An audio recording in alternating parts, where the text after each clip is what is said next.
Hello Year 8, welcome to Mr. Chen's class again. Today in science, we will continue with states of matter. And before we start, I'm going to quickly go through what we learned last video.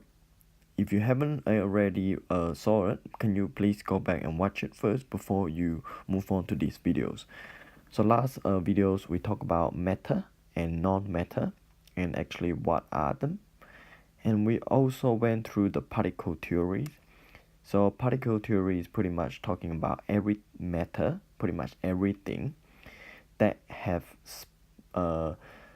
volumes and mass and can take up space are actually made out of tiny particles that are all joined together to form that things that matter. And we also talk about non-matter, which consists of light, sound, electricity, colors, and etc. So today in these videos, we will go through the lesson objective, which is get to know about the 3 states of matter. So let's get into it. So did you actually know that in matter, we can actually categorize them into 3 different status? So which are solid, liquid, and gas. Literally everything in this world are made out of these 3, but recently they actually discovered the 4th one, which are plasma. But we are not going into that because at year 8 levels, solid, liquid, and gas is what you need to focus and master. You can actually spend more time if you want to know about plasma. So in solid, liquid, and gas, they are actually all made out of tiny particles, but the arrangement of the particles are actually very different in all 3 of them. So the 3 things different are the arrangement of particles. Okay, so it pretty much means how they're actually different for each other. So for example, if you look at solid things, when you come to when you heard of this solid, like your mobile phone, what else, a rock, what straight away jump out to you? So the first thing that you will know is they are actually really hard. Okay, so they are rigid or solid, okay, or full or hard. The reason why it is because they are actually all filled up with all tightly packed with particles. Okay, all of them are actually packed up with a small particle that are tightly bonded to each other.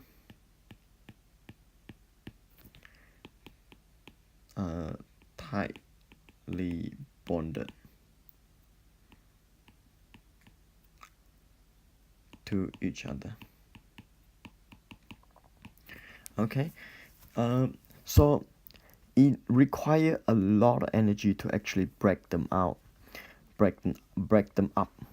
So if you haven't noticed, you can actually break rocks. You can actually melt rocks. Okay, metals. Things like metals, which are solid, can actually be melted and turned into liquid. But it is really hard. One thing that is required is a lot of heat. So under room temperature, okay, solid are actually tightly bond together. So next we have liquid. Liquid like water, things like water are actually a lot more loosely bound. Okay, they are a lot more loosely bound. The reason why that is because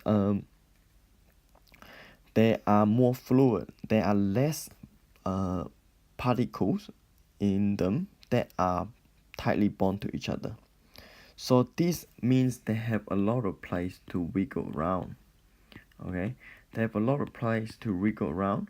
So that is one reason why water is so fluid, can actually flow into any containers, any medium so called, and that happens pretty much to all liquids. So it actually, when you think about that, do you reckon liquid require more or less energy to break up compared to solid? The answer is it requires less compared to solid because they are not as tightly bound. So that means it's kind of like if you have 20 students all hand in hand tightly hold together compared to a few of you actually hold together rather loosely. Which one will you be able to separate easily compared to the other? It will be the one that is more loosely hold together. Okay, and the third one is gas.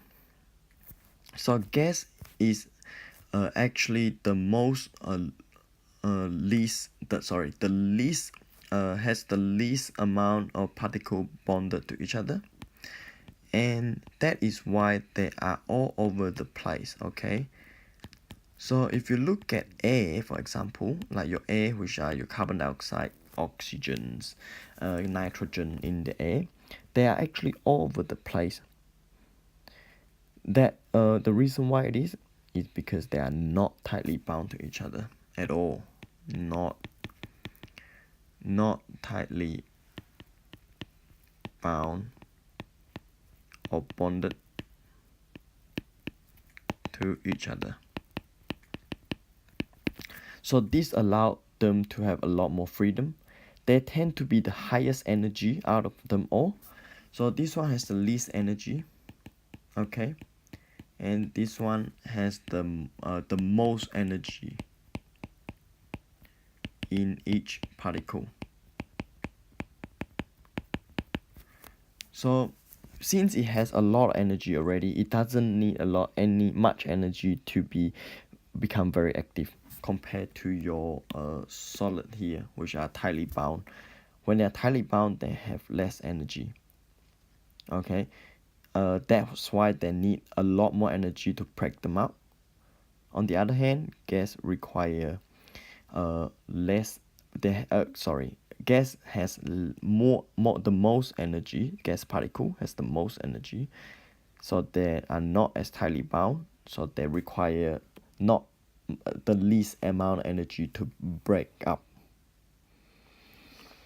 So to sum up these videos, we went through the lesson objective, which is get to know the three states of matter, which are solid, liquid, and gas. And we also look at the arrangement of particles in each of the states. And we went through solid, which are tightly bound to each other, to gas, which are gases which are the least bound to each other in terms of the arrangement of particles. And that's it for these videos. By the way, if you guys have any confusions, please write them in your books and let me know during our lessons. Thank you very much for listening. Peace out.